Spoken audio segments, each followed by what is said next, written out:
Puji Tuhan, Shalom. Selamat pagi, senang kembali berjumpa dengan jemaat Tuhan. Mari sama-sama kita langsung saja akan belajar pengajaran pada pagi hari ini, seri pengajaran tentang karunia Roh Kudus. Kita lihat bagian yang pertama. Saya akan selalu mengulangi supaya saudara makin mengenal dan tahu bahwa gereja Betania Stoya Malang, tolong ditampilkan slide-nya multimedia.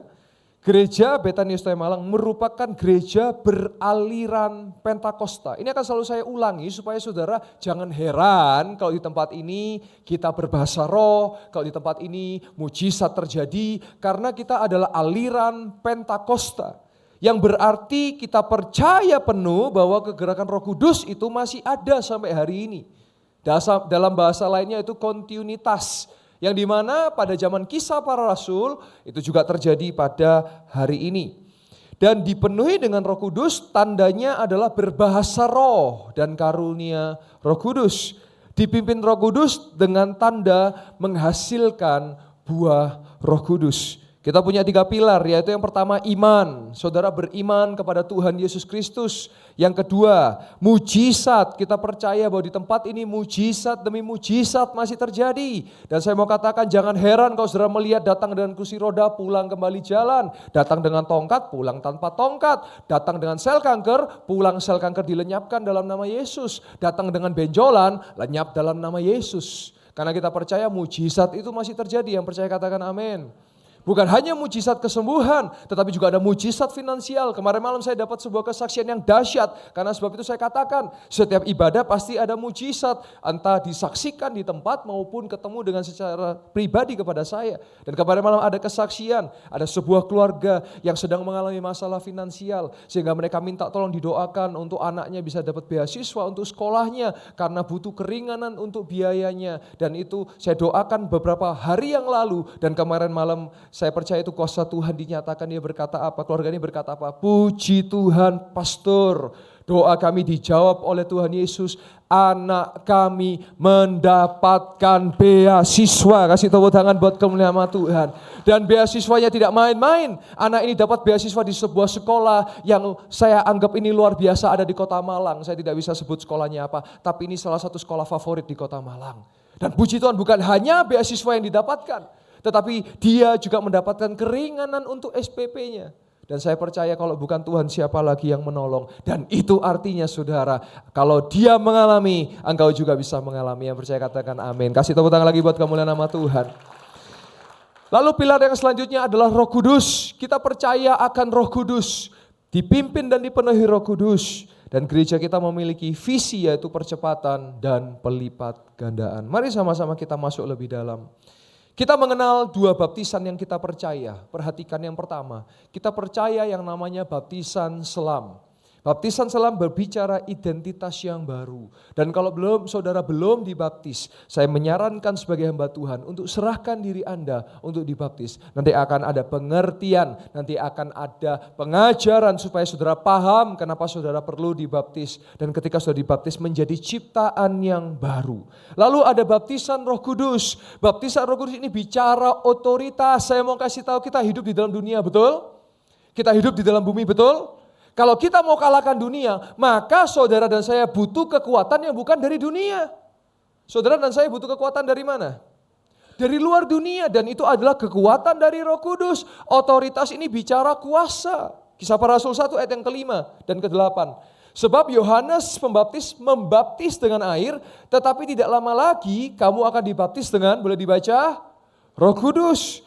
Tetapi kamu akan menerima kuasa kalau Roh Kudus turun ke atas kamu dan kamu akan menjadi saksiku, yaitu saksi Yesus di Yerusalem, Yudea, Samaria sampai ke ujung bumi. Saudara perhatikan, Yerusalem itu bicara keluarga. Keluarga selalu yang utama, saudara. Percuma engkau hebat tapi keluarga Anda berantakan. Saya adalah pendeta yang akan ada garis terdepan untuk berkata tidak kepada perceraian. Beberapa waktu ini saya konseling keluarga-keluarga pasutri yang mereka ada masalah, ada konflik yang apakah ini bisa cerai. Saya berkata tidak bisa cerai. Karena Allah membenci perceraian, Maleakhi 2 ayat 19. Saya konseling satu keluarga yang mereka bagaimana caranya dan puji Tuhan saya dapat kabar. Tidak jadi bercerai, bahkan rukun, bahkan rekonsiliasi. Kasih tepuk tangan buat kemuliaan nama Tuhan. Dan oleh kuasa Roh Kudus bisa terjadi rekonsiliasi. Rekonsiliasi bukan bicara suami dengan istri, tapi orang tua dengan anak. Mungkin ada orang tua dengan anak yang bermasalah, harus ada rekonsiliasi. Mungkin ada suami dengan istrinya bermasalah. Mungkin orang tua dengan anak. Mungkin mertua dengan menantu. Mungkin saudara dengan saudaranya. Mungkin ipar dengan iparnya. Saya percaya dalam nama Yesus masih bisa ada pemulihan dengan kuasa Roh Kudus. Dan saya berdoa buat jemaat Yestoya. Saya tidak mau mendengar ada keluarga-keluarga, oh aku tak cerai. Perhatikan, saya akan berkata tidak dan itu harga mati kepada perceraian saudara. Saya tidak akan pernah berkata iya kepada perceraian. Tetapi bagaimanapun kita harus usahakan supaya bisa terjadi rekonsiliasi. Dan saya percaya kuasa Yesus mampu membawa itu saudara. Dan saya rindu terjadi pemulihan.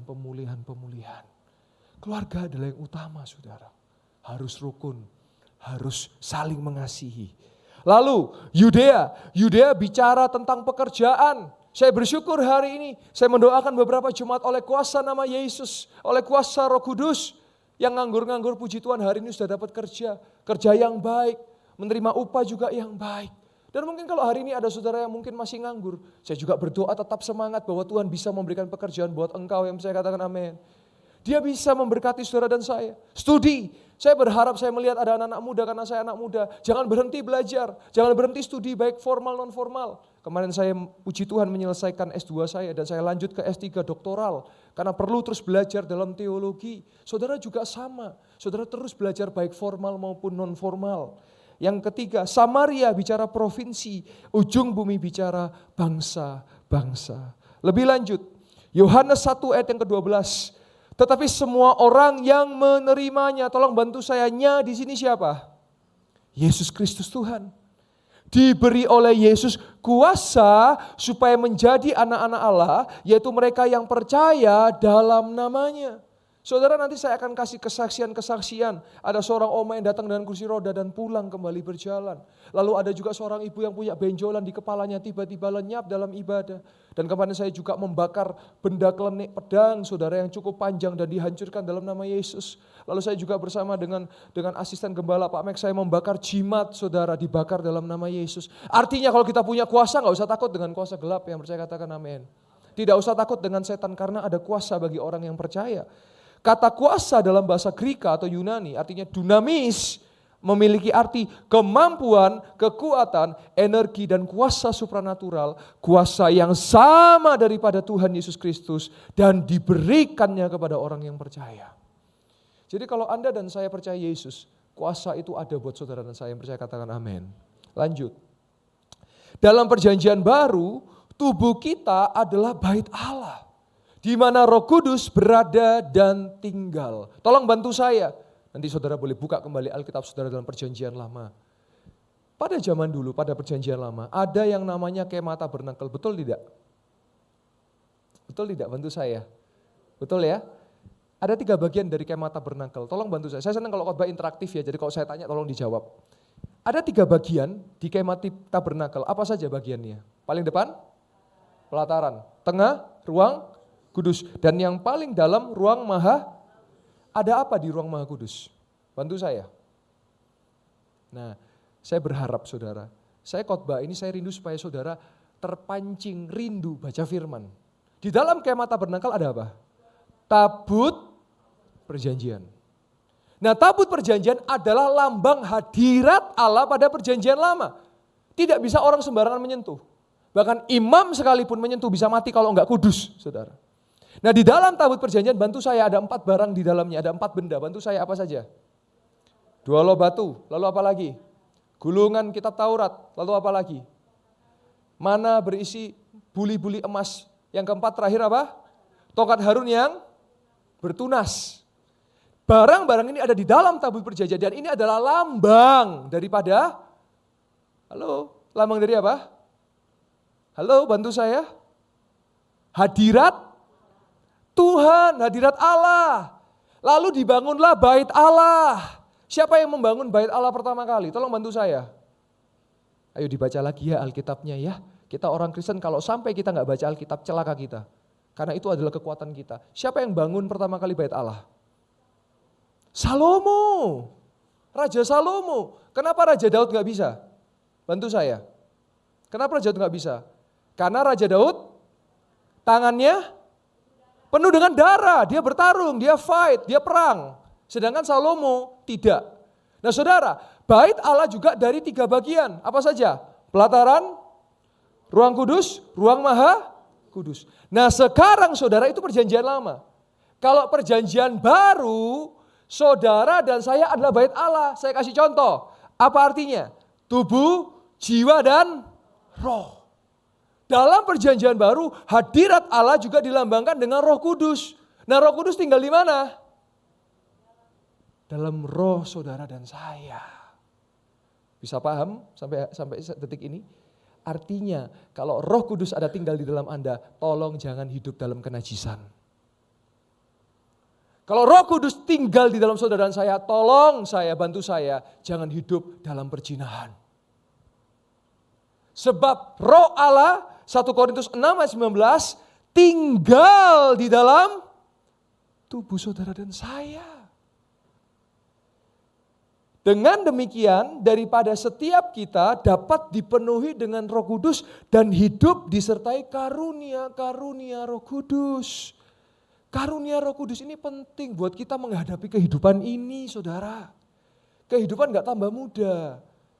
Makanya jangan heran hari ini ya, salah satu profesi yang ramai adalah psikolog. Karena banyak orang stres. Selain psikolog apa? Psikiater. Bedanya psikolog dengan psikiater apa? Kalau psikolog hanya sekedar konseling. Tapi kalau psikiater disertai obat-obatannya. Tapi saya mau bilang, kita punya Yesus yang bukan hanya memulihkan jasmani tapi rohani kita. Kenapa saya selalu menekankan Roh Kudus kepada jemaat? Karena saya tidak bisa satu persatu ada bersama dengan saudara. Tapi Roh Kudus 24 jam bersama dengan saudara. Saudara misalnya ini contoh dah. Tersleding gitu ya, terjatuh untuk apa? Untuk melakukan dosa mencuri, untuk dosa perzinahan. Roh Kudus yang akan mengingatkan kita. Jangan, itu dosa. Itulah Roh Kudus. Sebab itu saudara, manusia tidak bisa bersama-sama 24 jam. Anda orang tua punya anak. Anak Anda mungkin kuliah di luar negeri, kuliah di dalam kota atau di luar kota. Anda tidak bisa 24 jam bersama-sama dengan dia. Maukah Anda terus telepon anak Anda? Dia juga punya privasi, dia juga punya waktu. Tapi Roh Kudus 24 jam yang akan bersama dengan dia. Saya kok mau bilang hari ini ngeri saudara. Belum lagi LGBT yang mulai muncul. Dan tidak takut untuk mengatakan bahwa dia LGBT. Dan itu kenapa saudara? Yaitu penggenapan akhir zaman. Akhir zaman sudah berkata bahwa dosa Sodom dan Gomora akan kembali hari ini. Laki dengan laki, perempuan dengan perempuan dan tidak malu akan dosa itu. Itu akhir zaman. Nah sekarang kalau kita tidak mau setia dengan Roh Kudus, tidak mau setia dengan di dalam Roh Kudus, kita kalah saudara. Tapi saya mau katakan kalau engkau dan saya bersama-sama dengan Roh Kudus, maka kita akan lebih daripada pemenang. Mari sama-sama kita eksposisi 1 Korintus 12 ayat yang ke-1 sampai yang 11. Supaya saudara tahu ada apa saja karunia-karunia Roh Kudus. Kita lihat sama-sama di Kisah Para Rasul 2 ayat yang ke-38.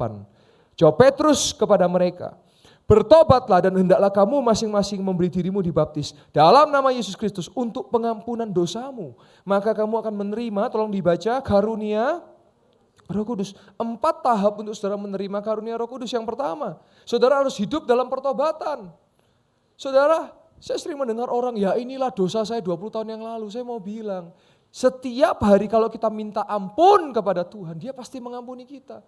Tolong bantu saya, jangan nunggu 20 tahun baru minta ampun. Semakin saudara lama minta ampun, itu jadi beban buat saudara. Dosa yang 10 tahun baru minta ampun sekarang. Sebab itu hidup dalam pertobatan harus setiap hari. Bangun pagi, karena setiap hari kita bangun, kemarinnya kita pasti ada potensi untuk melakukan dosa. Karena ada daging saudara. Tapi dengan kita hidup dalam pertobatan, setiap hari kita akan selalu, Tuhan ampuni saya Tuhan, Tuhan saya mohon ampun. Dan saya percaya, seperti firman Tuhan katakan dalam Matius 11:28, siapa yang datang kepada Yesus akan diberikan kelegaan dan akan diberikan kekuatan. Sepakat dengan saya saudara? Tapi kalau saudara gak pernah minta ampun, baru 10 tahun saudara minta ampun, abot hidup saudara dan saya, pasti abot, pasti berat. Karena itu beban, dosa itu beban saudara. Maka saudara harus hidup dalam pertobatan. Yang kedua, Saudara kalau belum dibaptis selam, saudara perlu dibaptis selam, lahir baru menjadi ciptaan yang baru.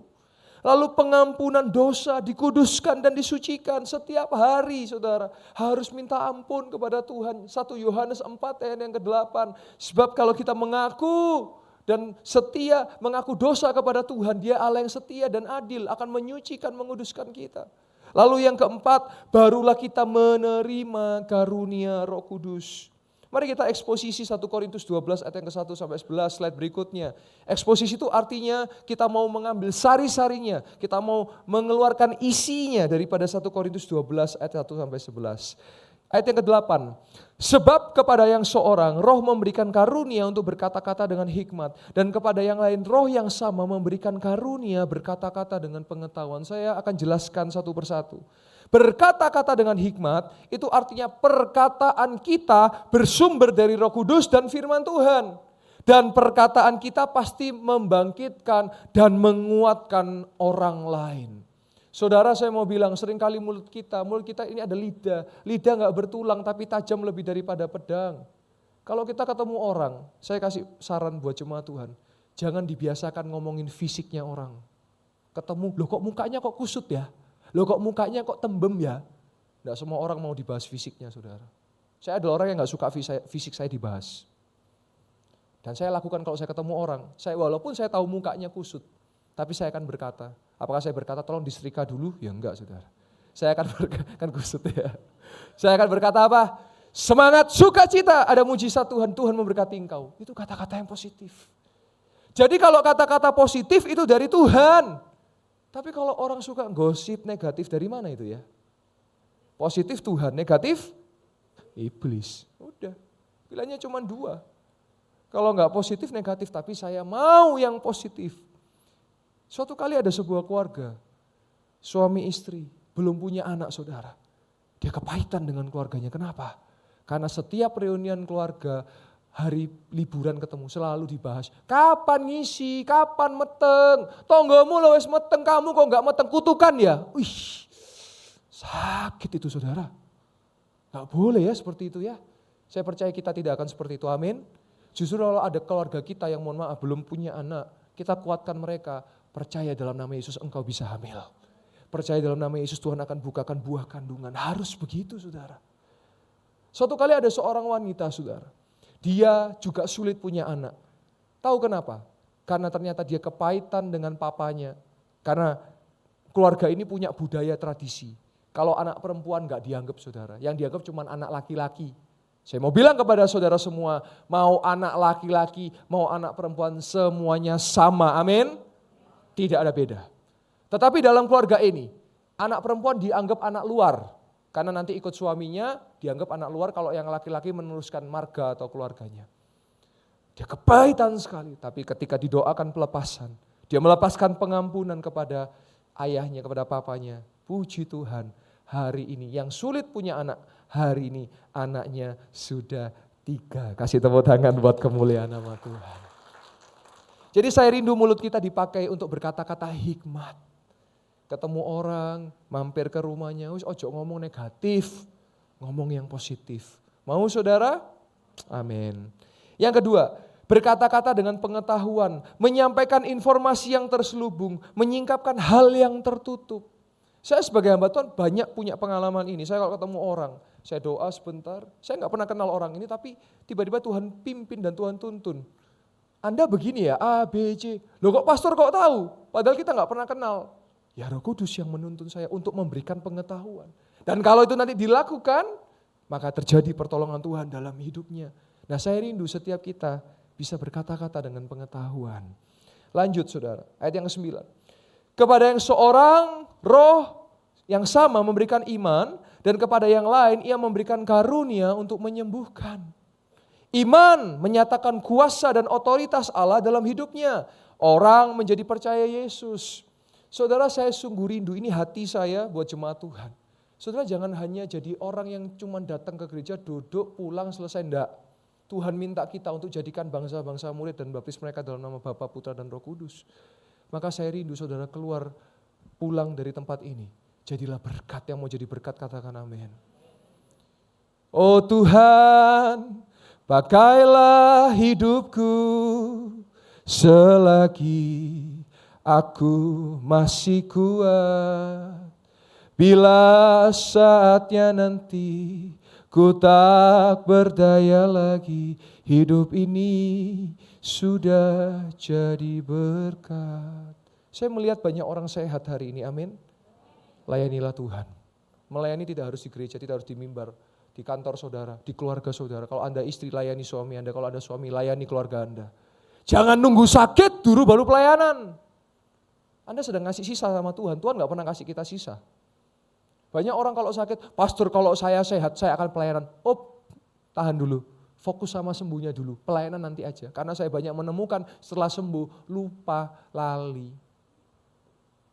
Tapi kalau saudara dan saya hari ini masih sehat, kaki kita bisa pakai, tangan kita bisa kita pakai, mulut kita bisa pakai, kabarkan firman Tuhan buat banyak orang. Doakan banyak orang. Karena ini adalah gereja iman, gereja mujizat, gereja rasulia yang dimana bukan hanya pendeta, tapi jemaat pun bisa memenangkan jiwa-jiwa. Tapi jemaat pun bisa berdoa dan yang sakit menjadi sembuh. Kasih tepuk tangan buat kemuliaan nama Tuhan. Dan saya bersyukur saudara, menurut data setiap minggu, kita minimal selalu ada satu orang yang dibaptis dan bukan dari orang Kristen. Artinya mereka percaya Yesus dan tiba-tiba mereka mau untuk menyerahkan diri dibaptis. Karena Tuhan berkenan atas tempat ini. Dan saya rindu gereja ini sudah dikenal. Bukan, oh yang musiknya enak, ya puji Tuhan. Oh yang multimedianya canggih, oh puji Tuhan. Tapi gereja ini saya rindu dikenal karena ada hadirat Tuhan di tempat ini. Sehingga saudara yang datang dengan lemah pulang dapat kekuatan yang baru. Saudara yang datang dengan sakit pulang mengalami kesembuhan. Saudara yang datang dengan hati yang sedih pulang ada sukacita. Kami rindu Yesus yang dikenal dengan demikian. Karena gereja bukan entertain. Kasih tepuk tangan lagi buat kemuliaan nama Tuhan. Selanjutnya ada karunia untuk menyembuhkan. Karunia ini bisa diminta saudara. Saya 2 tahun terakhir saya melayani dalam mujizat kesembuhan. Dan saya minta itu kepada Tuhan. Karena saya berpikir begini pada saat 2 tahun yang lalu saya berpikir gini. Sering orang ke gereja, Tuhan sembuhkan, tapi kok gak sembuh-sembuh ya. Ternyata saya tahu ada kuncinya untuk mengalami kesembuhan. Dan saya minta kunci itu sehingga saudara bisa lihat hari ini. Setiap minggu apalagi kalau saya yang khotbah pasti minimal ada kesaksian kesembuhan. Saudara, saya puji Tuhan baik. Saya cek arsip video daripada kesaksian kesembuhan di mana Tuhan percayakan saya melayani. Dan sampai hari ini sudah sekitar 150 sampai 180 video dan screenshot kesaksian WA dari orang-orang. Dan kalau saya hitung dalam 2 tahun berarti 24 bulan. 150 dibagi 24 bulan berarti rata-rata 1 bulan sekitar 6 video. Berarti 1 bulan minimal 6 video dan 1 minggunya berarti minimal 1 atau 2 kesaksian. Itu rata-ratanya. Tapi saya percaya bahwa setiap hari mujizat itu terjadi bagi orang percaya. Jadi saudara berdoa bagi yang sakit dan oleh kuasa perkenanan dan kehendak Tuhan terjadilah mujizat kesembuhan. Di tempat ini kita masih percaya bahwa kesembuhan ada saudara. Ilahi itu ada, kuasa ilahi itu ada saudara. Lanjut ayat yang ke-10.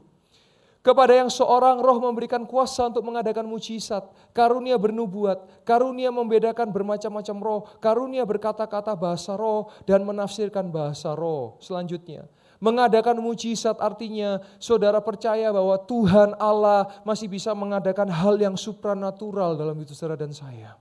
Itu artinya mujizat itu kan irasional, supranatural. Dan itu masih terjadi sampai hari ini. Dan itu yang kita yakini. Dan itu hanya terjadi kepada mereka yang percaya. Selanjutnya ada bernubuat. Bernubuat menyampaikan apa yang roh Allah ingin sampaikan dan kerjakan dalam hidup kita saat ini maupun mendatang. Saudara, nubuat tidak selalu bicara tentang materi. Tapi nubuat, contoh saya pernah bernubuat kepada satu keluarga. Kalau engkau rukun suami dan istri, maka Tuhan akan berikan anak. Hari ini mungkin engkau sulit punya anak, tapi Tuhan akan buka buah kandungan. Dan terjadi buah kandungannya terbuka saudara. Kalau saudara nubuat yang materi-materi, hati-hati. Oh saya melihat bulan depan dapat 100 juta. Oh nanti dapat mobil, syaratnya bayar DP. Gak usah dinubuatkan bayar DP, mobil keluar saudara. Tetapi nubuat ini bicara tentang apa? Kemuliaan Allah. Sesuatu yang mendatangkan kebaikan. Sesuatu yang mendatangkan kerohanian saudara dan saya. Yang ketujuh, perhatikan ini tidak kalah penting. Membedakan bermacam-macam roh, mengetahui, melawan, mengusir, dan menghancurkan kuasa iblis. Dalam bahasa Inggrisnya exorcism dan deliverance. Dan 2 tahun terakhir saya juga melayani di bidang ini. Saya berdoa buat rumah-rumah angker. Saya berdoa buat orang yang kerasukan. Saya berdoa buat benda-benda klinik yang mistis dan itu dibakar, dan puji Tuhan sampai hari Tuhan kasih perlindungan buat keluarga saya dan diri saya. Kenapa? Karena ada yang namanya kuasa firman dan kuasa darah Kristus. Kuasa firman itu bicara apa? Saudara dan saya disucikan dan dikuduskan oleh firman Allah. Dan kuasa darah itu bicara kalau saudara perjalanan, setan tidak bisa menyentuh saudara dan saya. Ini harus didoakan, harus diucapkan. Saya setiap pelayanan selalu tutup bungkus hambamu, istri anak hambamu dengan kuasa firman dan kuasa darah Kristus. Karena musuh-musuh kita ini di udara. Saudara sadar tidak bahwa kita ini mengenakan senjata perlengkapan Allah? Yang percaya katakan amin. Saya mau tanya, itu ayatnya dicatat di mana? Senjata perlengkapan Allah. Kejadian? Keluaran? Wahyu? Halo, dibaca lagi Alkitabnya ya, Efesus 6 nanti dibaca. Sebab itu ambillah senjata Allah di dalam kuasa namanya, dan ku injak-injak iblis di kakiku. Saudara, kalau saudara punya kuasa, gak takut sama setan saudara. Dan tidak gampang menyimpulkan setan. Saya kasih contoh ya, usahanya sepi, pastor mungkin ini diserang orang, mungkin ini setan.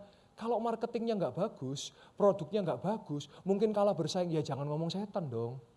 Evaluasi, mungkin marketingnya perlu diperbaiki, produknya perlu diperbaiki. Saya walaupun pelayanan dalam roh, tapi saya ngambil sisi waras saudara. Supaya tidak gampang orang menyimpulkan setan. Contoh, pastor tolong doakan saya, anak saya ini kayak anak setan. Terus saya jawab, berarti Anda setan.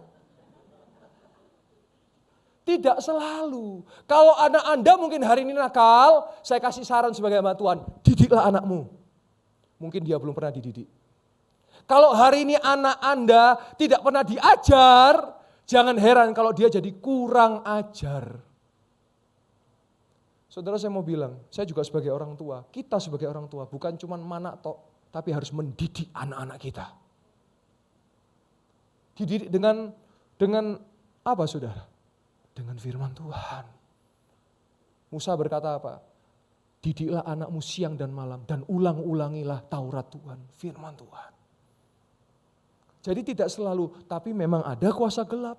Tapi jangan sembarangan bilang kuasa gelap. Saya masih yakin dan percaya kok. Saudara semua di sini di ruangan ini, saya lihat ada ratusan orang percaya Yesus. Amin. Setan gak bisa nyentuh saudara dan saya. Jadi jangan gampang saudara, rumah saya diserang setan, rumah saya gini. Kalau saudara percaya Yesus, orang mau ngirim kuasa gelap, mantul ke dia, kembali mental saudara. Jangan takut ya. Nah saudara, apa contoh-contoh juga serangan-serangan iblis yang kita harus patahkan? Contoh ya ini ibadah, tapi saya bersyukur loh saudara, saya kan lihat satu-satu ya. Gak ada yang main HP saudara, kasih tepuk tangan buat semuanya. Karena salah satu gangguan iblis, ya main HP. Saya mau tanya, saya khotbah cuma 30 menit. Tapi saya lihat kadang-kadang di atas, tapi saya bersyukur ya kalau saya khotbah hampir jarang yang main HP. Itu dari atas tuh udah kelihatan, baru amin, shalom, udah langsung gini. Sibuk dah. Tuhan loh, ngasih kita waktu 180 jam. Cuman Tuhan minta 30 menit untuk mendengarkan suaranya, untuk mendengar firman-Nya. Sesibuk itukah? Bukankah Anda TikTok, Instagram, WA bisa di rumah? Saya mau tanya, kalau Anda nonton bioskop 2 jam, nonton film terbaru, kok gak main HP? Halo? Tapi denger firman kok main HP? Sudah main HP, dengernya setengah-setengah, gak pernah baca Alkitab, tambah cilaka. Tapi bersyukurlah hari ini engkau yang menyedengkan telingamu dan membuka hatimu. Tuhan Yesus pasti menolong setiap engkau dan saya. Kasih tepuk tangan buat kemuliaan nama Tuhan. Jadi saudara jangan takut lagi dengan kuasa gelap. Saudara mau dikirimi benda klinik apapun gak usah takut saudara. Ada kuasa. Gak cuma pendeta, setiap orang percaya ada kuasa. Amin. Lanjut. Yang ke-8, berkata-kata dengan bahasa roh. Saudara, saya tahu mungkin hari-hari ini orang skeptis dengan bahasa roh, tapi saya harus ingatkan lagi. Bahasa roh ini adalah perlengkapan kita untuk kita bisa kuat. Saya kalau nggak bahasa roh saya lemah saudara. Orang menghina, memfitnah, gonjang-ganjing begitu. Tapi oleh kuasa roh, saya bisa berdiri tegak dan saya bisa berkhotbah dengan berapi-api di depan saudara karena bahasa roh. Bahasa roh itu untuk apa sih? Membangun diri, doa syafaat, peperangan rohani, memuji dan menyembah nama Tuhan. Roh saudara akan dikuatkan ketika saudara berbahasa roh. Kita ini bisa lemah, gak ada manusia yang sempurna. Tapi roh akan menguatkan kita. Dan Yohanes 4:23-24 berkata apa? Sebab tiba saatnya dan pada waktunya Bapa mencari penyembah-penyembah yang benar, yang menyembah di dalam roh dan kebenaran. Nah saudara, ada dua bahasa roh yang sering dibahas yang kisah para rasul. Dalam kisah para rasul itu xenoglosia. Xenoglosia itu bahasa asing, artinya pada saat itu para murid, para rasul kan dari banyak daerah. Ada dari Galilea, ada dari Samaria, lalu ada dari daerah-daerah lain. Kok bisa ya yang orang Samaria bicara bahasa Galilea? Nah inilah di kisah para rasul 2 ayat yang keempat. Contoh misalnya saya nggak bisa bahasa Inggris misalnya.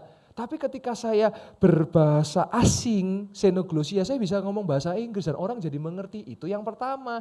Tapi ada yang kedua, glossolalia. Glossolalia ini berbahasa roh, ada ayatnya nanti saudara bisa baca, Markus 16, 17, 18, 1 Korintus 12, 10, 14, 2, dan 18. Berbahasa yang tidak dimengerti oleh manusia, tapi dimengerti hanya roh Allah dan roh kita saja. Jadi ini yang glossolalia dan Paulus berkata, aku berkata-kata berbahasa roh lebih daripada kamu sekalian dalam 1 Korintus 14. Jadi ini masih ada. Nah hari ini kalau saudara rindu, nanti saya adakan altar call yang mau dipimpin, dipenuhi Roh Kudus, nanti boleh maju, saya mau berdoa buat saudara supaya Roh Kudus ada dan terus memimpin memenuhi saudara. Nah saya rindu saudara, setiap saudara bisa dipimpin dan minta karunia. Karunia itu bisa diminta saudara. Saudara minta, dia akan berikan. Sebab siapa yang minta Roh Kudus kepada Bapa, Bapa akan memberikannya kepada setiap yang meminta. Yang terakhir saudara, menafsirkan bahasa roh. Nah tafsir dalam bahasa Greka atau Yunani itu hermeneo, yang berarti memberikan interpretasi dan pengertian akan sebuah bahasa roh. Setiap orang diberikan oleh Tuhan sebuah kepercayaan akan karunia, dan karunia dapat diminta kepada Tuhan. Nah interpretasi itu artinya begini, bukan how are you artinya apa kabar, bukan. Tapi interpretasi ketika kita berbahasa roh, kita tahu di hati kita Tuhan itu ngomong kayak kamu harus begini ya, kamu harus begitu, kamu harus tolong orang ini ya, kamu harus setia ya. Itulah tafsiran. Tafsir itu memberikan pengertian, memberikan penjelasan. Dan saya percaya kita yang ada ratusan orang di tengah-tengah pada saat ini, pasti ada yang dapat itu, menafsir bahasa roh. Saya sangat percaya. Karena hari ini kita percaya bahwa kegerakan Roh Kudus masih eksis sampai hari ini di tengah-tengah kita. Nah saudara sudah sering melihat mujizat demi mujizat, kesaksian demi kesaksian, dan bagaimana manifestasi, demonstrasi kuasa Allah. Saudara saya rindu jangan hanya jadi penonton, tapi saudara mengalaminya. Kalau saudara mengalami, maka dalam kehidupan saudara tidak akan sama lagi. Yang percaya katakan amin. Haleluya. Mari saya tutup dengan beberapa kesaksian. Suatu kali ada seorang ibu minggu lalu saudara, memiliki benjolan di kepalanya, di wajahnya. Tetapi hari itu saudara, keajaiban terjadi. Benjolan itu lenyap daripada wajahnya. Silakan ditampilkan, benjolan dilenyapkan oleh Tuhan Yesus. Saya boleh dibantu, siapa yang saudara tadi tidak maju ke depan, tapi saudara mengalami perubahan. Saudara datang dengan sakit, tapi saudara merasa bahwa tubuh saudara mengalami kesembuhan. Boleh bantu saya angkat tangan, boleh bersaksi singkat? Ada, boleh bantu saya? Boleh dibantu dipercepat ya, dipercepat. Ya. Saya tidak maju, tapi saya imani kuasa Yesus bisa. Amin. Waktu yang pertama kali leher saya ini sudah 2 minggu. Kalau orang Jawa bilang tengengen ataupun kesaraf kecepit. Ya. Sudah minum obat berkali-kali enggak. Tapi di saat saya tumpang tangan, Amin. di saat pastor berdoa di depan, amin, tiba-tiba bunyi kletek. Sehingga sampai saat ini tidak pernah sakit. Amin. Dan hari ini, beberapa hari yang lalu ini, saraf gigi saya bengkak. Ya. Dari pipi sampai ke telinga terasa sakit. Nah, sudah saya minumnya berbagai obat, enggak bisa. Ya. Tadi ini tiba-tiba telinga saya centing. Bengkaknya yang di sini semula nongol hilang. Boleh dibantu lebih dekat lagi yang di sebelah sini di Bu ya. sebelah sini semula ada benjolan ya. Tapi hari ini hilang ya. Tadi saya kok hilang ya? Kok enggak sakit? Siapa yang menyembuhkan Ibu? Tuhan Yesus. Kasih tepuk tangan buat Tuhan Yesus. Haleluya. Kasih tepuk tangan buat Tuhan Yesus. Haleluya, haleluya. Dia bisa menghancurkan segala benjolan-benjolan. Saudara percayalah, mujizat itu masih terjadi. Saudara, saya mau katakan bahwa yang menyembuhkan bukan saya. Saya tidak pernah bilang bahwa saya menyembuhkan, tapi yang menyembuhkan siapa? Tuhan Yesus. Yesuslah sang penyembuh, Yesuslah sang tabib itu yang bisa menyembuhkan berbagai macam penyakit. Selanjutnya saudara, saya mendoakan seorang oma ini jatuh saudara di rumahnya dan diprediksi bahwa ada patah tulang ya, sehingga retak tulang. dan sehingga sulit untuk berjalan dan dibawa ke rumah sakit. Boleh ditampilkan fotonya, saya doakan di rumah sakit di Malang, ya. Nah ini saudara, dan saya bilang berkata, Oma jangan takut, tulang-tulang bisa Tuhan pulihkan dan tidak perlu dioperasi. Dan kita lihat kesaksiannya, slide berikutnya. Puji Tuhan, ini menantunya ya Ibu Sharon. Puji Tuhan Oma tidak operasi, hasil CT scan akhir tulangnya tidak ada yang retak. Kasih tepuk tangan buat kemuliaan nama Tuhan. Slide berikutnya, inilah foto tulangnya dan bagus semua hasilnya. Dan minggu lalu karena Oma sedang pemulihan harus pakai kursi roda jadi jalannya agak susah. Tapi ibadah mujizat jam 3 Oma datang di depan sana, saya bilang ayo Oma jalan sama saya gandeng Oma sampai ke dalam dan tidak lagi pakai kursi roda. Kita lihat sama-sama berjalan kembali tanpa kursi roda. Boleh dipercepat? Dipercepat? Nah, harus pakai Dipercepat? kursi roda. Dipercepat? Dari sana kuat ya, Oma ya. Dipercepat? Ya, Oma. Yes. Terbalik. Kasih tepuk tangan lagi buat Tuhan Yesus. Wah, amin. Siapa yang menyembuhkan Oma Suwarni? Sama-sama boleh berkata, Tuhan Yesus. Sekali lagi kasih tepuk tangan. Kasih buat tepuk Tuhan tangan Yesus. buat Tuhan Yesus. Selalu Haleluya, haleluya. Terima kasih Pak Bambang. Sekali kasih tepuk tangan Haleluya. buat Tuhan Yesus. Baik. Yes. Video Saya selanjutnya. percaya sore hari ini Boleh kita dimatikan videonya? Ya. Saudara, ada 2 video terakhir. Ini pelayanan exorcism dan deliverance. Saya berangkat ke kota Bojonegoro, saudara, untuk membakar sebuah pedang keramat yang 102, mungkin sekitar 100 tahun ya, 120 tahun. Dan kita bakar sama-sama dan puji Tuhan kuasa Tuhan dinyatakan. Kita lihat pedang yang dibakar dalam nama Yesus. Nah ini saudara, boleh dipercepat? Nah ini saudara. Boleh kembali sebentar sebelumnya, di foto pedangnya. Kembali mundur. Ya, sebentar ya. Nah, lagi ya. Nah, ini saudara, panjang saudara ya, itu sama sarungnya ya. Di dalam nama Tuhan Yesus Kristus, dalam nama Tuhan Yesus Kristus, dalam nama Yesus, dalam nama Yesus. Kita bakar dalam nama Yesus. Dibakar, Pak. Dipercepat videonya. Dipercepat lagi. Dipercepat. Dipercepat. Dipercepat lagi. Nah, ini saudara ya, dipercepat lagi. Udah diketok. Nah, ini saudara ya, hancur. Kasih tepuk tangan buat kuasa nama Yesus. Haleluya. Dan video yang terakhir, baru saja kemarin saya membakar sebuah jimat saudara. Mungkin saudara kalau lihat, oh kok saya pernah lihat ya, ini umumnya dipakai buat jimat ya. Kita lihat sama-sama video terakhir, jimat yang dibakar dalam nama Yesus. Saya boleh undang worship leader, pemain musik boleh kembali. Nah ini saudara ya, nah ini saya gunting, boleh dipercepat? Dalam nama Yesus.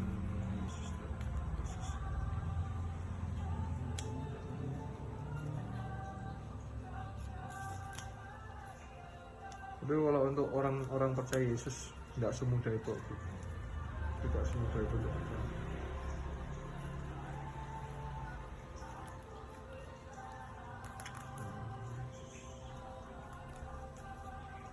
Nah ini saudara ya, boleh dipercepat? Nah nanti saya akan tunjukkan ada paku di dalamnya. Begini. Tapi paku itu nanti dibakar, habis lenyap, nggak ada sisa. Dalam nama Yesus, kuasa gelap pasti dihancurkan ya, Bapak Ibu Saudara. Oke, kita akan bakar. Dalam nama Yesus, dalam nama Yesus, dalam nama Yesus, dalam nama Yesus. Kita bakar dalam nama Yesus. Segala kuasa gelap dia bakar dalam nama Yesus, dalam nama Yesus. Ora pasyukur karana syukur. Dalam nama Yesus, dalam nama Yesus, dalam nama Yesus. Dalam nama Yesus. Boleh dipercepat? Dalam nama Yesus. Lihat sama-sama Nah, ini. lenyap habis semuanya karena nama Yesus berkuasa menghancurkan kuasa-kuasa gelap ini. Kita lihat sama-sama udah gak ada. Tadi ada seperti jarum, pentul, jimatnya hilang tak bersisa. Puji Tuhan, Tuhan Yesus dahsyat. Jangan takut lagi dengan kuasa gelap. Amin. Tuhan Yesus memberi kemenangan. Haleluya, mujizat masih terjadi. Haleluya.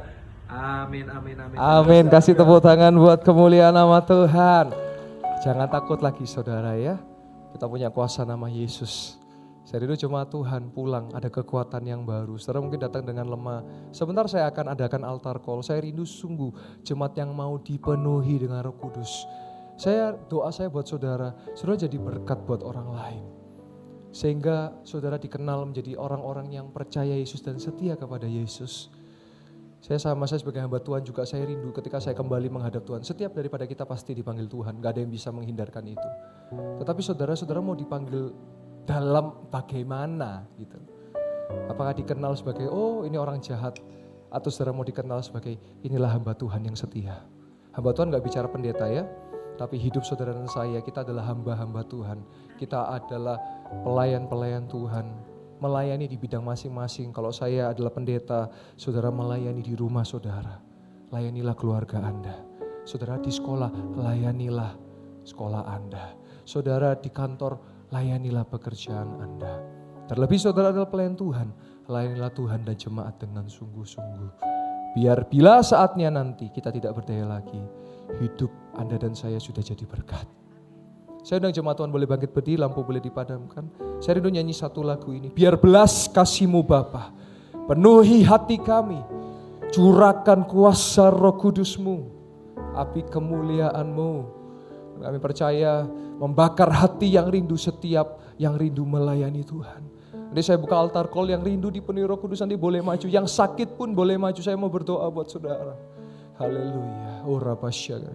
Biar belas kasihan-Mu Bapa penuhi hati kami. Curahkan kuasa Roh Kudus, api kemuliaan-Mu membakar hati yang rindu untuk melayani-Mu. Amin. Sampai seluruh negeri ini, sampai seluruh bumi ini, amin, dipenuhi api kemuliaan-Mu. Worship leader dan singer sama-sama katakan, oh, biar belas kasih-Mu Bapa penuhi hati kami. Curahkan Roh Kudus, curahkan kuasa Roh Kudus, api kemuliaan-Mu membakar hati yang rindu untuk melayani-Mu. Sampai seluruh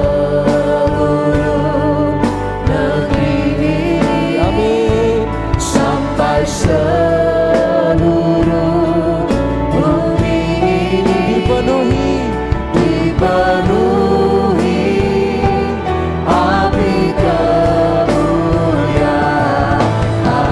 Cuma Tuhan dengan sungguh, oh, biar belas kasihan-Mu Bapa penuhi hati kami. Curahkan kuasa Roh Kudus, api kemuliaan-Mu membakar hati yang rindu, amin, untuk melayani-Mu. Sampai seluruh negeri ini, oh haleluya, sampai seluruh bumi ini dipenuhi api kemuliaan-Mu. Boleh mengalun dengan lembut. Yang sudah maju ke depan, saudara boleh buka kedua belah tangan saudara. Saudara, Yang sudah dikaruniai bahasa roh boleh berbahasa roh. Ora basyakala lama ya lama syatakala lama ya lama syanda lama lama. Ora batakaya lama syatakala lama ya lama lama lama lama lama. Ya lama syatakala lama ya lama lama lama lama lama syanda lama lama. Ora batakaya lama syanda lama lama lama. Yang belum dipenuhi bahasa roh saudara, minta katakan haleluya, katakan puji Tuhan, jangan ada yang berdiam diri.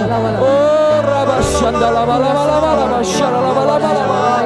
Oh rabatakaya lama syatakala lama syanda lama lama lama lama syanda lama lama lama syanda lama lama lama. Oh rabalama lama lama syanda lama lama syanda lama syatakala lama lama. Shandalamo, oh rabatakaya lama shandalamo, oh rabalama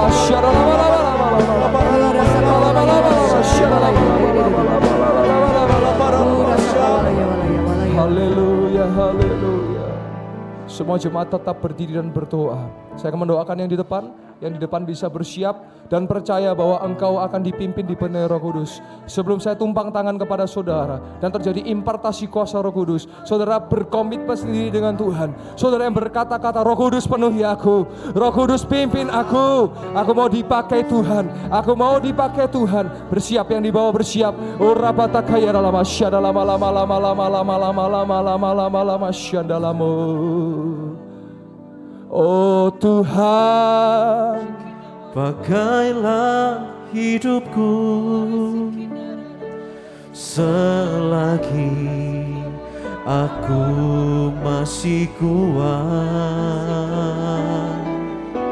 Bila saatnya nanti ku tak berdaya lagi, hidup ini sudah jadi berkah.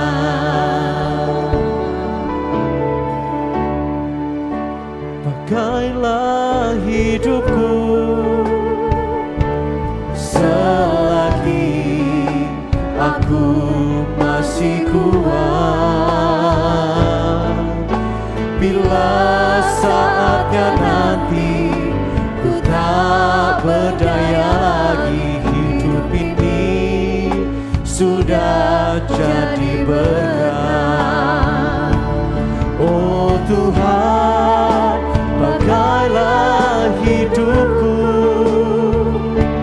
selagi aku masih kuat.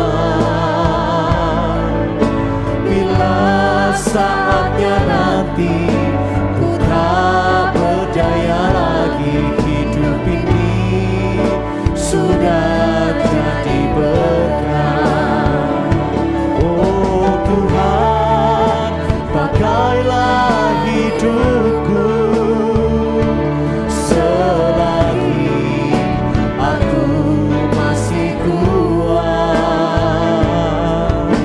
Bila saatnya nanti ku tak berdaya lagi, hidup ini sudah jadi berkah. Oh Tuhan, pakailah hidupku selagi aku masih kuat. Bila saatnya nanti ku tak berdaya lagi, hidup ini sudah jadi berkah. Oh Tuhan, pakailah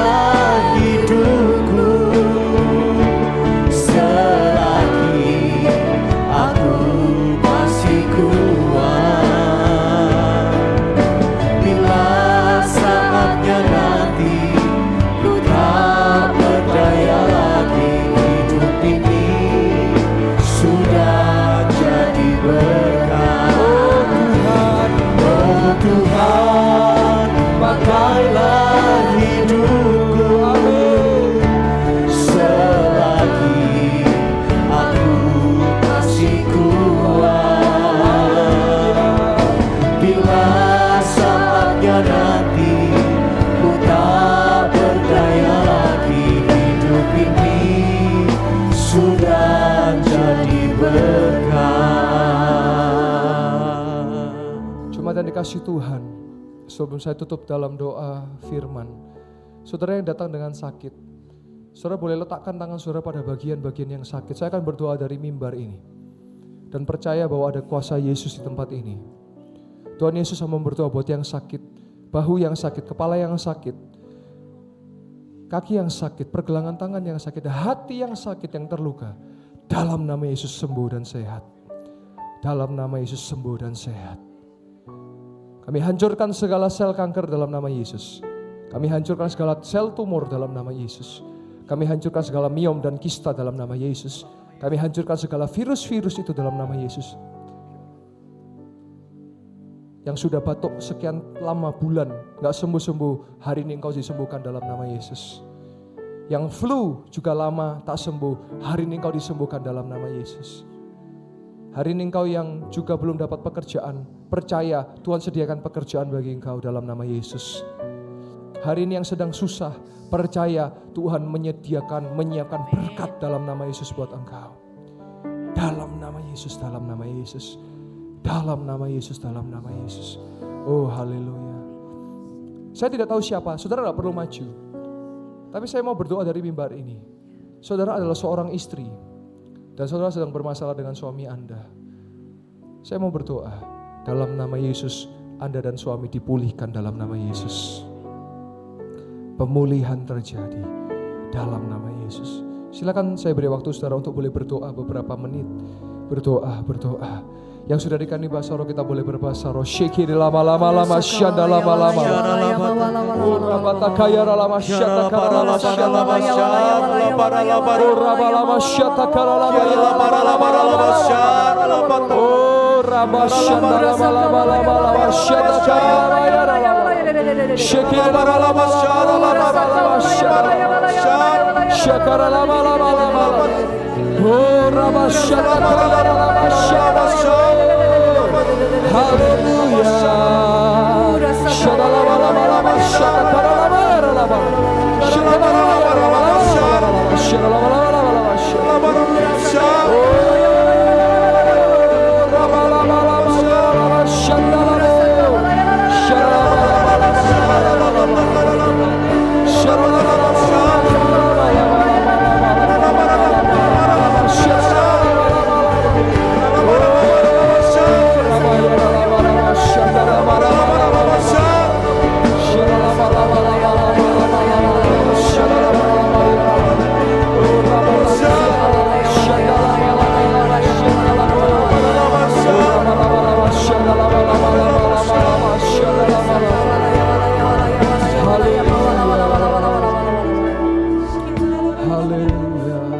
Dalam hadirat Tuhan, tetap dalam hadirat Tuhan. Oh rapasyata kalabala. Ku percaya Kau Tuhan yang tak pernah gagal, menjadikanku lebih dari pemenang. Ku percaya Kau Tuhan yang amin tak pernah lalai, menepati janji-janji-Mu. Cuma Tuhan dengan sungguh katakan, ku percaya Kau Tuhan yang tak pernah gagal, menjadikanku lebih dari pemenang. Ku percaya Kau Tuhan yang tak pernah lalai, menepati janji-janji-Mu. Setiap jemaat Tuhan aminkan setiap perkataan doa yang akan saya ucapkan. Yang sakit sudah disembuhkan, yang lemah sudah dikuatkan, yang sedih sudah dihiburkan, yang berkekurangan sudah diberkati berlimpah-limpah. Dan kami percaya Tuhan sampai detik ini di gereja ini, di tempat ini, mujizat masih terjadi di dalam nama Yesus. Dan kami berdoa dan mengucap syukur hanya di dalam nama Tuhan Yesus Kristus. Dan setiap jemaat yang lebih daripada pemenang, sama-sama kita berkata amin. Boleh kasih tepuk tangan buat kemuliaan nama Tuhan. Jemaat dipersilakan untuk kembali duduk. Haleluya, haleluya.